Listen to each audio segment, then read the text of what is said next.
देखिए, एनडीए सरकार आज 8 साल पूरा हुआ है कार्यकाल। सूबे के मुख्यमंत्री माननीय योगी आदित्यनाथ जी और देश के प्रधानमंत्री माननीय नरेंद्र मोदी जी के नेतृत्व में जो नारा दिया गया कि सबका साथ सबका विकास, सभी क्षेत्रों में आप तुलना करेंगे 2016-17 से और 2023-24 तक, तो सभी क्षेत्रों में 2 गुना 2.5 गुना प्रगति हुई है विकास में। और जो 16-17 के पहले जो अपराधी छुट्टा सांड की तरह घूमते थे, आज वो अपराधियों पर पूर्ण रूप से, माफियाओं पर अंकुश लगा। जो दंगे होते थे प्रदेश में, कर्फ्यू लगते थे, आप उस पर विराम लगा। आज चाहे सिंचाई की बात करिए तो नहरों की खुदाई से लेकर के सोलर पंप से लेकर निजी नलकूप से लेकर के बड़े पैमाने पर करीब 60% प्रगति हुई है नहरों के पानी पहले तुलना में। अगर हम बिजली की बात करें तो आज 18 घंटा, 22 घंटा और 24 घंटा ग्रामीण में तहसीलों पर और ज़िले पे बिजली मिल रही है। और जो भी चाहे आवास की बात अगर हम करें तो पिछले 16-17 की तुलना में आज जो प्रगति हुई है, और जो एनडीए सरकार ने जो वादा किया था जनता के बीच में, उसको हम लोगों ने बड़े पैमाने पर पूरा करने का काम किया है। नेता प्रतिपक्ष अखिलेश यादव कहते हैं कि 8 साल में यूपी बर्बाद हो गया है सरकार में। देखिए, वो लोग नफरत फैलाते हैं, चाहे वो कांग्रेस हो, चाहे सपा हो, चाहे बसपा हो, ये लोग नफरत की बात करते हैं।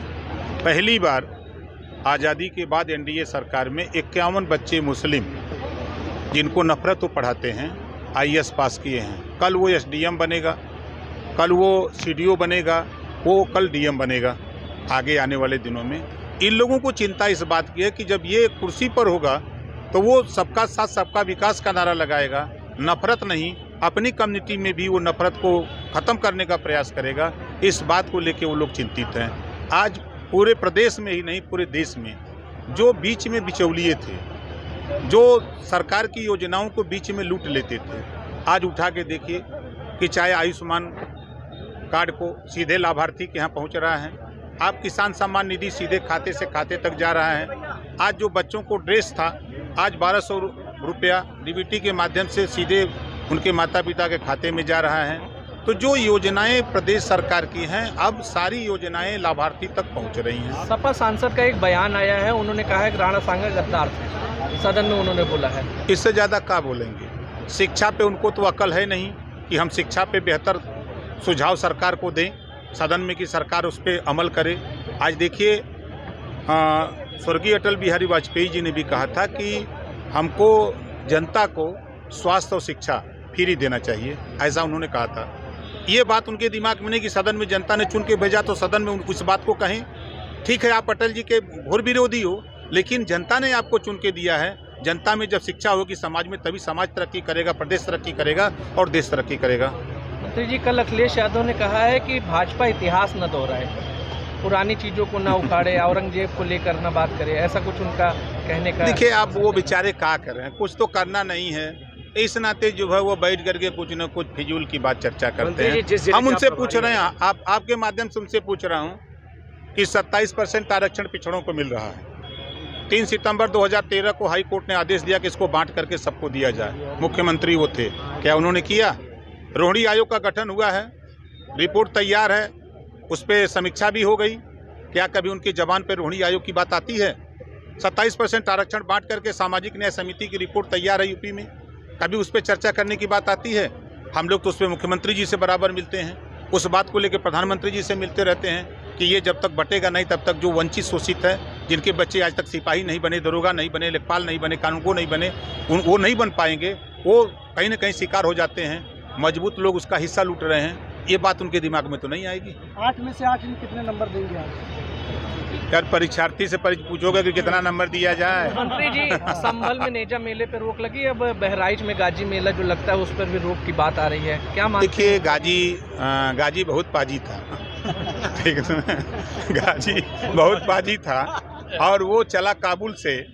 जब भारत में 585 राजा थे, तमाम राजाओं को मारते और कुछ को अपने कब्जे में शरण कुछ लोगों को शरण में लेते हुए वो पहुंचा जब बहराइच के इलाके में, तो राजभर महाराजा सुहेल देव जी, नानपारा मैदान 21 दिन आसपास के राजाओं को मिला करके 21 दिन युद्ध हुआ।